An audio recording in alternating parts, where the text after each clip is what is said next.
Adapun masakan-masakan khas dari Aceh yaitu Alhamdulillah makan enak lagi. Ini ada namanya, ini ada asam asam ya? Bukan cicah. Ini ada cicah, ada di Aceh. Ini ada pepes ikan paih, ini contohnya. Sedangkan ini adalah asam keang, asam keung udang ya. Ini makanan favorit kami, khususnya untuk orang Aceh lah. Sedap ya Bu ya.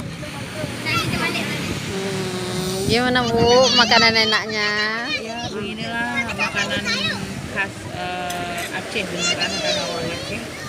Terus ini makan lagi dengan menu cicah, dengan menu ikan pakai ikan bilis, dengan menu masak turun, sangat sederhana. Aceh beneran kayak wajah Dina orang Aceh. Jangan lupa ya guys, subscribe, like, and share.